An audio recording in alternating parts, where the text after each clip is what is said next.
Hey guys, Jessie here, and welcome to part 1 of the 4-part series, How to Keep Your Audience Engaged During a Live Online Presentation. Today in part 1 of the series, we're going to talk about how to create an artful email invitation, one that will motivate people to register and attend your live event. In episode 2 of the series, we'll talk about how to hook your audience with an attention-grabbing introduction to your presentation. In part 3 of the series, we'll talk about how to structure your presentations like a story. And in the final part of this series, you'll learn how to craft your big ask to drive traffic and sales to your online courses and information products. So let's get started. Now, you might think that audience engagement begins during the virtual presentation or webinar, but it actually begins the moment prospective attendees receive your invitation. Because without an invitation, you're not going to motivate your target audience to register and attend your virtual training events. And all that amazing expertise you have to share with your audience will go unrecognized, and you won't be able to extend your offer to a group of warm prospects. So today we're going to dive deep into the art of the invite for live virtual training and webinars. And don't worry, I have a free download and some links at the end of this blog post that I'll be sharing with you, including the swipe copy for an artful invite.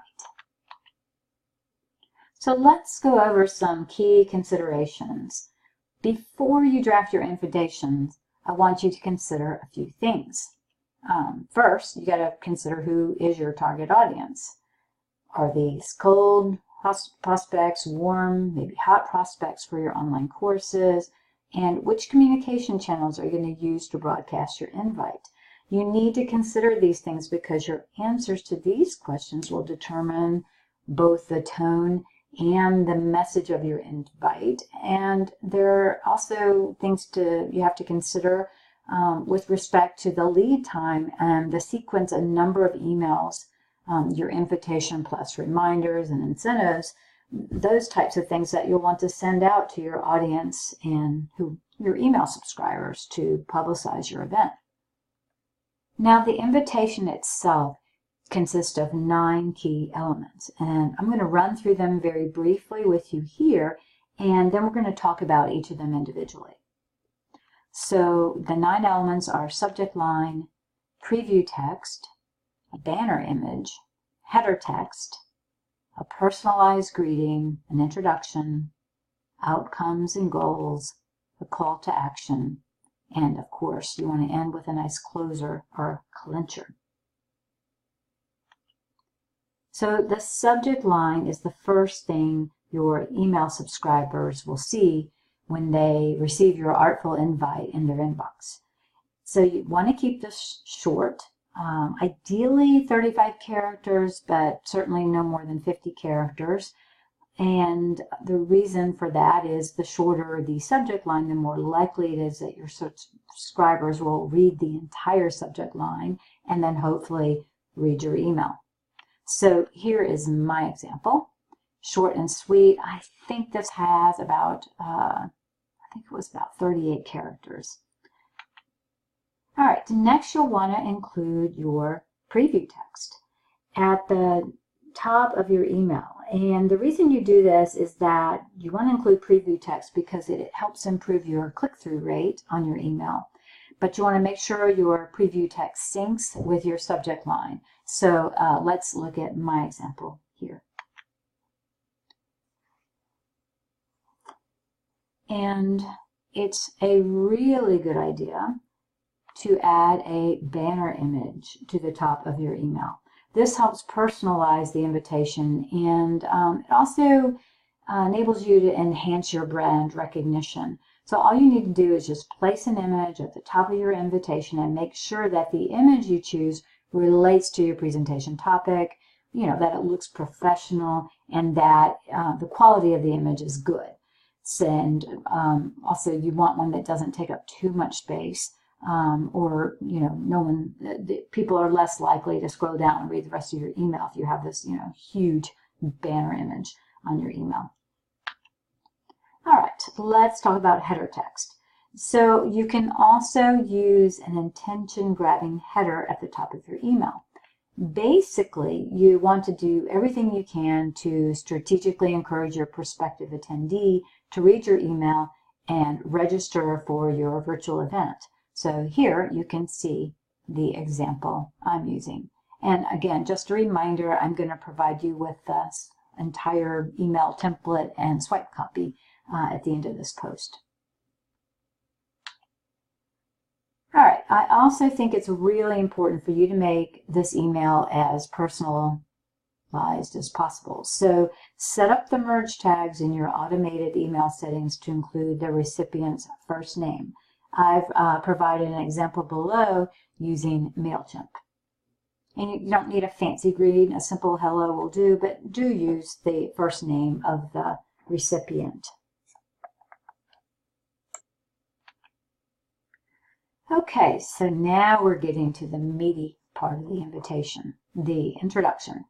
Your introduction should be clear and concise and no more than 3 sentences. You want to state why you're offering the live virtual training.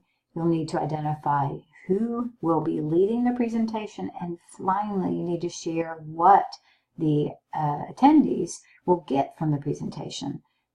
That is, what problem will this presentation solve for your audience, or what benefit will it bring them? So here's my example, and you can see in my example that the why is the last sentence. The sentence that reads, "This webinar was developed to help new and veteran course creators increase their student retention, completion, and ultimately enrollment rates in their online courses." Then I put the who in the first half of the first sentence and the what in the second half of the first sentence. So, join our webinar on September 10th to learn from e-course whisperer and learning design strategist Jessie Hayden. That's obviously the who. And then the what, as she shares her 5 key engagement strategies to retain students in online courses. So it's all right there. 3 sentences, just pack it all in there. But you want to explain the who, the what, and the why to compel people to attend your event. All right, and the next part of the invite, you want to state very explicitly the outcomes or goals of the live training. What's the big offer here?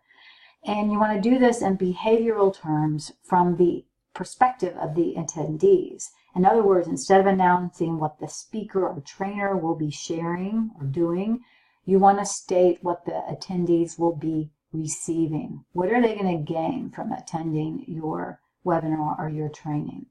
So let's look at my example here on the next slide.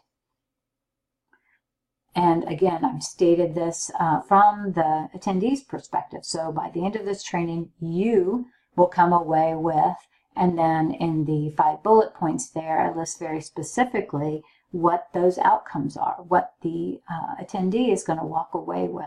And the more explicit you are, the better you're able to sell people on attending your event, because they see, oh my gosh, I need all these things. You're going to help solve a problem for them or provide them with valuable content that they can go and run away with and do something with.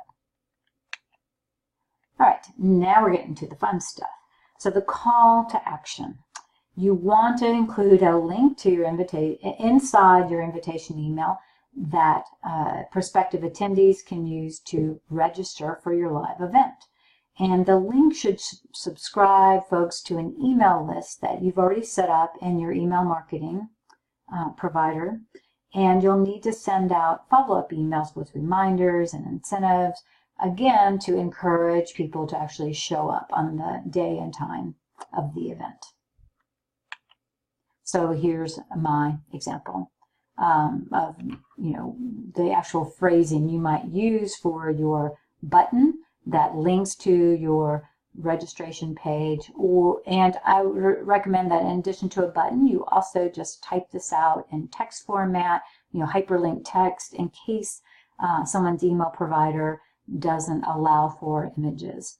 So do this with a button, nice beautiful button, and also with a hyperlinked text.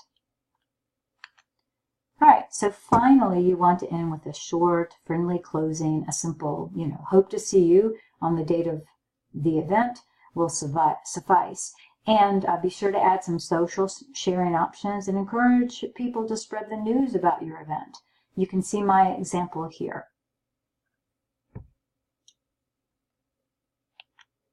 All right, so let's recap. So the 9 key elements are the key to recruiting an audience for your live online event. So now all you have to do is add water, mix, and you're off to the races. And thanks so much for tuning in, and I hope you enjoyed part 1 of this series. Next up, in episode 2, we're going to examine how to hook your audience at the start of your presentation with an attention-grabbing intro sequence. So stay tuned for the remaining episodes. We've got a lot to cover. Bye-bye.